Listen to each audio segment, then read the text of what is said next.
추석 명절 연휴를 앞두고 여야가 본격적인 사정정국에 돌입하면서 강대강 구도를 이어가고 있습니다.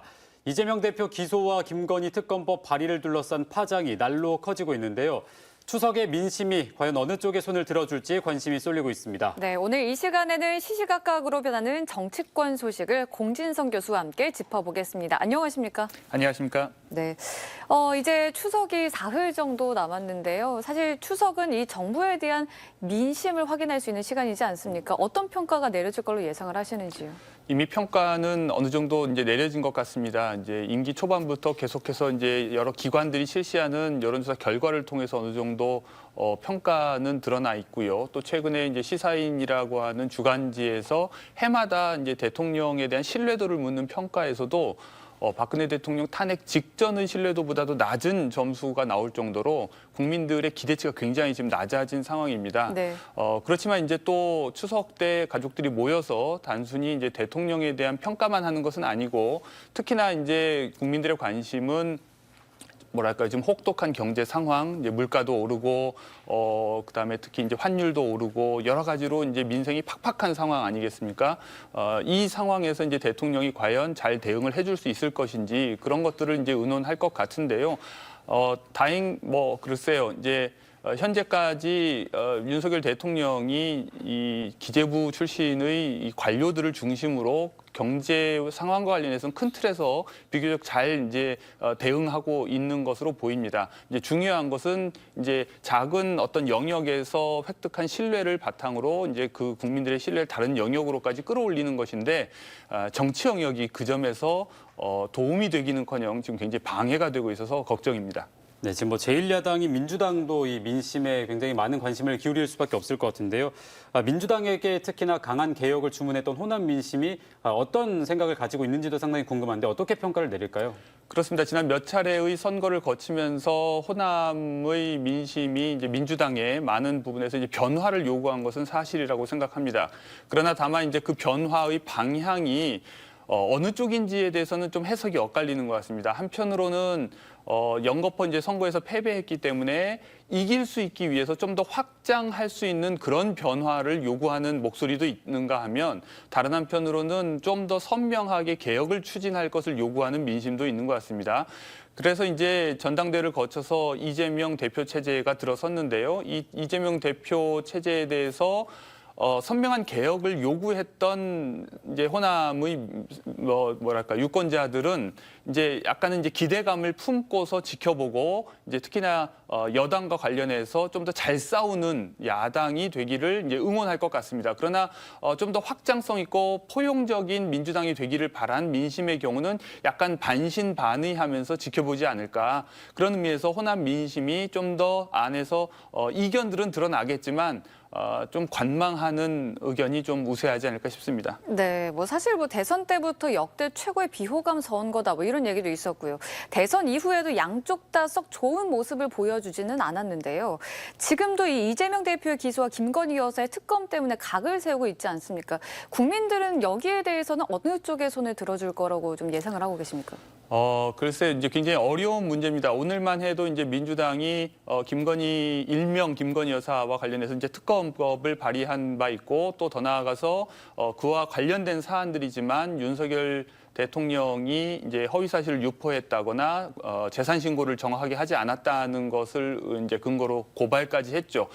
이런 것들이 이제 결국 보여주는 것은 정치가 점점 이제 사법화되고 있다. 그러니까 이제 정치적으로 풀어야 할 문제들을 스스로 해결하지 못하고 법을 무기 삼아서 서로 공격하는 그런 모양새여서 사실 국민들로서는 씁쓸할 수밖에 없는데 이와 관련해서 우리가 좀 주의해 봐야 될 것이 정치 공세적 측면과 함께 동시에 실체적 측면은 분명히 있다는 겁니다. 네. 그러니까 이제 여야가 서로 정치 공세로서 이것을 무기로 사용하는 측면이 분명히 있지만 그건 너머의 사실관계를 또 따지는 것은 필요한 측면도 있습니다. 그러니까 지금 우리 국민들이 목격하고 있는 지금 정치적 상황은 사실 우리의 이제 인체로 치면 어떤 기관이 약간 마비된 상태인데 그럴 때는 이제 다른 부위들이 합심해서 전체를 좀 더 온전하게 움직일 수 있도록 도와야 하거든요. 네. 그런 의미에서 지금 사법적 시스템에 의존하는 것은 또 불가피해 보이는 측면도 있어서요. 사법적으로 판단해야 될 부분은 좀 더 인내심을 관심을 가지고 지켜볼 필요가 있겠고, 다만 또 이제 정치적으로 공세적 차원에서 이루어지는 것들에 대해서는 정치인들의 발언에 너무 귀를 기울이시기보다는 좀 더 냉정하게 논리적으로 판단하시는 것이 필요해 보입니다. 네, 이런 여야 갈등이 좀 심해지는 상황 속에서 국민의힘은 일단 비대위원장 선임이라는 큰 과제를 해결을 했습니다. 당내 최다선인 5선에 정진석 국회 부의장이 선임이 됐는데 왜 선임이 됐는지도 궁금하고요. 또 이 선임을 교수님께서 어떻게 평가하시는지도 좀 말씀을 해주시죠. 오늘 오전까지만 해도 다른 분 이름이 거론될 정도로 심지어 어제는 또 다른 분이었고요. 계속해서 시시각각 바뀐 상황을 지켜보신 분들은 아시겠지만 그 정도로 이제 이 비대위원장 자리를 선뜻 맡으려 하지 않는다는 겁니다. 그러니까 그 자리가 가지고 있는 무게가 커서도 그렇지만 지금 이제 다음 주로 예정되어 있는 법원의 이제 결정 또는 심리에 따라서 또 지난번과 마찬가지로 비대위가 또 산산조각 날 수도 있기 때문에 공중분해될 수도 있기 때문에 이 불안정한 지위의 비대위원장을 맡으려고 잘 하지 않는 것도 같습니다. 더 나아가서 이제 분명히 이 비대위원장 자리가 당과 관련된 자리지만 지금 누구나 알다시피 윤 대통령이 그 배후에 분명히 있다는 것은 또 사실이고요. 더 나아가서 이제 법원의 판단이라고 하는 것도 어느 정도 뭐 반반 확률이라고 볼 수도 있지만 예상되고 있어서 선뜻 맡기 어려운 자리였다고 생각을 합니다. 그런데 이제 정진석 국회 부의장이 이것을 맡게 된 데에는 이제 그렇지만 이제 당의 최다선 의원으로서 현재 당의 상황과 관련한 어떤 해석 논쟁에서 한편에 분명히 서 있는 분이고 그 점에서 이제 책임을 다하는 모습을 보이려고 한 것이 아닌가. 그리고 이제 정진석 부의장은 이제 국회 부의장을 할 정도로 당내에서 최다선 의원이고 뭐 청와대 정무수석이라든지 그리고 원내대표 그리고 국회 사무총장 이제 의회에서 이제 잔뼈가 굵은 분이죠.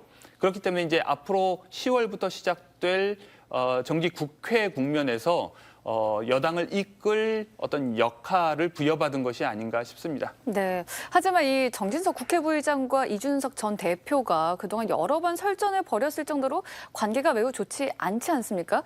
앞으로 이 갈등이 더욱 격화될 것 같다는 우려도 있는데 어떻게 보십니까? 그렇습니다. 이제 대선 직후부터 계속해서 이제 정진석 부의장과 이준석 대표 간의 설전이 SNS를 통해서 이루어졌고 그것은 사실 당 내의 상황을 인식하는 두 가지 큰 시각을 대변하고 있는데요.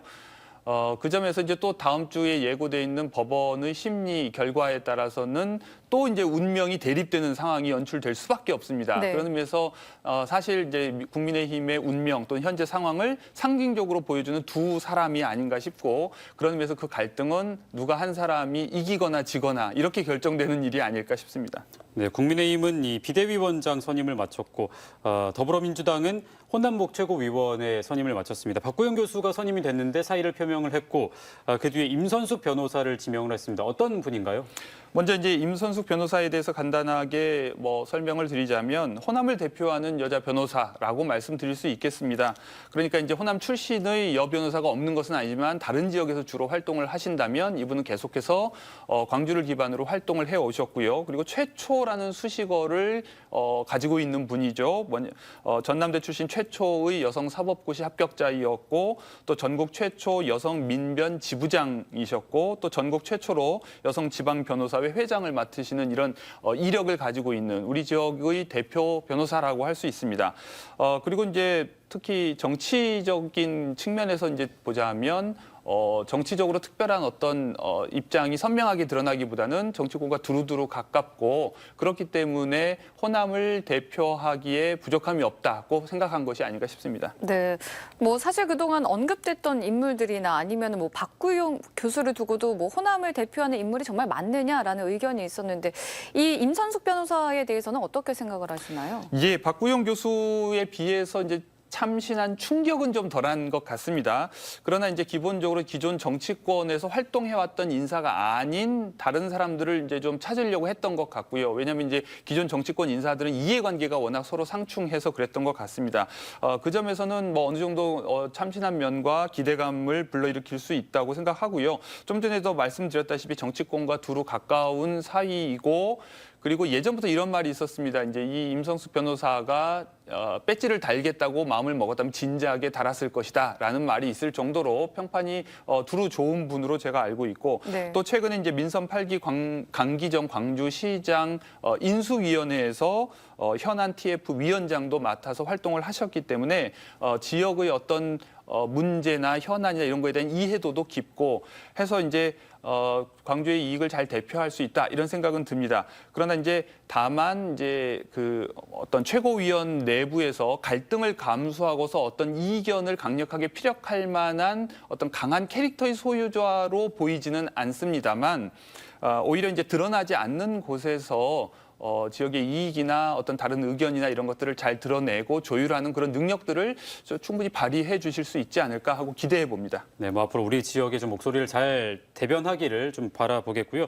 다음은 이준석 전 대표 관련해서 좀 여쭤보겠습니다. 지금 이준석 대표가 경찰 출석을 앞두고 있는데 경찰이 공소시효가 지나서 공소권 없음으로 종결하는 쪽으로 방향을 잡고 있습니다. 이런 상황에서 경찰 출석은 어떤 이유에서 하게 되는 건가요? 그렇습니다. 이제 경찰이 조사를 위해 출석해 달라고 하는 것에 최근 들어서 유독 큰 정치적 의미를 이제 부여하다 보니까 마치 그것이 이미 이제 범죄 사실이 인정되기라도 하는 것처럼 여겨지고 그래서 또 이제 취재진이 몰리면서 포토라인에 서는 것 자체를 뭔가 어떤 굴욕인 것처럼 느끼는 이런 분위기가 좀 형성되어 있는 것은 좀 문제라고 생각을 합니다. 그런데 이제 또 그렇게 된 데에는 경찰이나 검찰이 이런 것을 약간 언론 플레이 하듯이 이용하는 측면도 없지 않아서 방금 말씀하셨다시피 이미 이제 사건 처리의 방향을 어느 정도 흘려서 예고한다든지 그러면서도 동시에 무고죄에 대해서는 계속해서 수사를 하겠다고 해서 마치 무고 여부인지를 밝힐 수는 있는 것처럼 또 암시를 한단 말이죠. 그런 의미에서 사실 어떤 사안에 깊숙이 이제 개입하는 것 때문에 이제 이런 불필요한 오해와 논란이 이제 가중되는 것 같습니다. 그냥 건조하게 보면 출석 요청은 이제 어떤 사건 조사를 마무리하는 데에 형식적인 절차, 의례적인 절차로 보는 것이 타당할 것 같고요. 이 이후에 문제가 어떻게 진행되는지는 또 지켜봐야 될 것 같습니다. 네, 오늘은 공진성 교수와 함께 정치권 이슈 짚어봤습니다. 오늘 말씀 잘 들었습니다. 고맙습니다. 예, 감사합니다.